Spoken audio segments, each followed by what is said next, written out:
My name is Amy Van Nuys. I have been working in wildlife conservation and environmental protection for nearly 15 years now. And I'm based in Cambodia, and I've been doing this also in the US as well.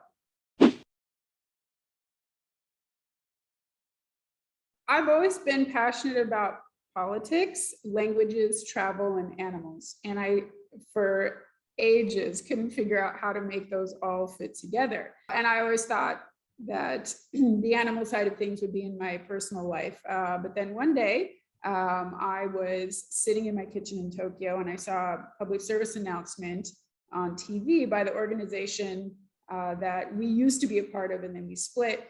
And it was a light bulb moment. I thought, bingo, that's it. I can combine all my academic passions and my personal passions into one. So I've always been driven by, seeing the world and being a part of it, trying to make it a better place, but then also animals in my role and, being a voice for them. What you need to succeed in this kind of sector is really passion, because even on a good day, it can be one step forward, two steps back. And you really need that passion and that drive to really sustain yourself and to get through those hard times, because this can be a very challenging sector for so many reasons. My three areas of focus were political science. So I work with the Cambodian government here. I've also worked with various agencies of the US government, also through this job, including Department of State, Special Forces. French was also one of my majors, so that is handy here too.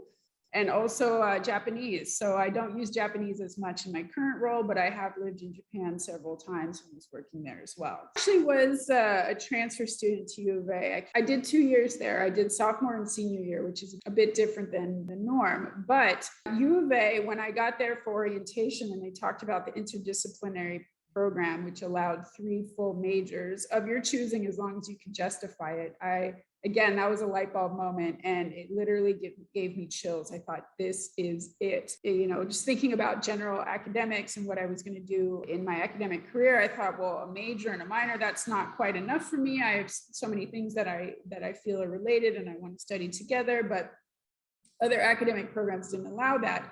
This program did, and it was just absolutely the coolest thing I think anybody could do academically. The reason I did junior year abroad was because while walking to class, I found some promotional material supported by the U of A to do a program in Washington, DC, and then also in Europe.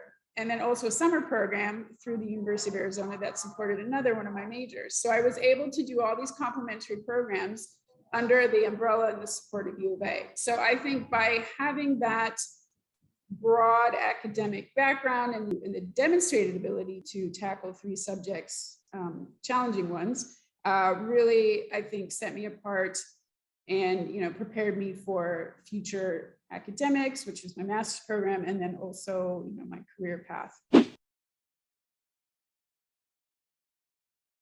Well, nonprofit is a little bit different than, well, it's quite different than the kind of corporate avenue, because we don't have the same kind of income streams that businesses would. So perhaps in a corporate setting, you may have some regular training opportunities, or your master's or whatever may be supported. In this line of work, it's a very different setup. One skill you really need is to rely on yourself, really be able to be a go-getter, because there's going to be a lot of fundraising involved. Every organization is going to be different, which is great, because then that offers quite a variety of experiences. It's just, you really have to, I think, have a sense of what drives you and what you need, what your basics are that you need.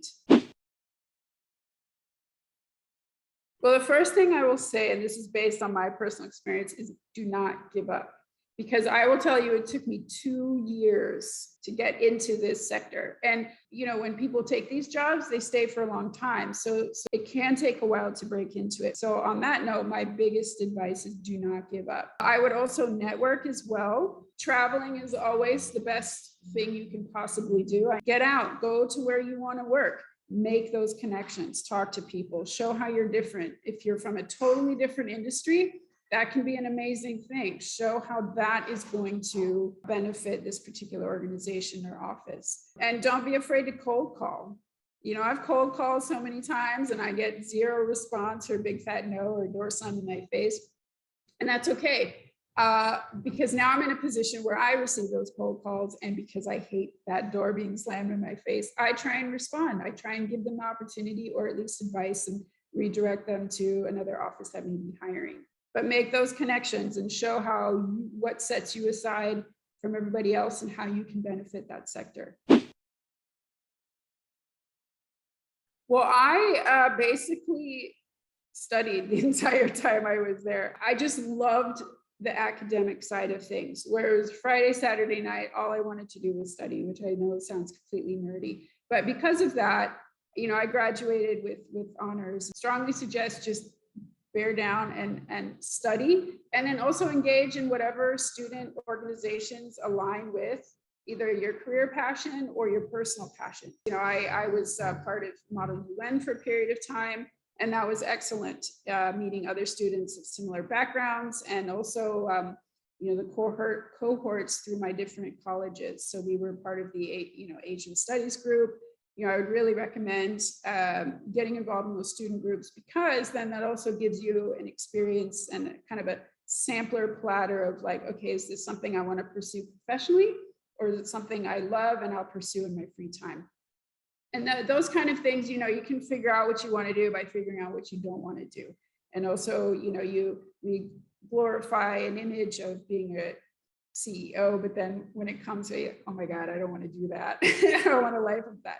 So it gives you an opportunity to kind of be a spectator before diving in. So I would strongly suggest doing that.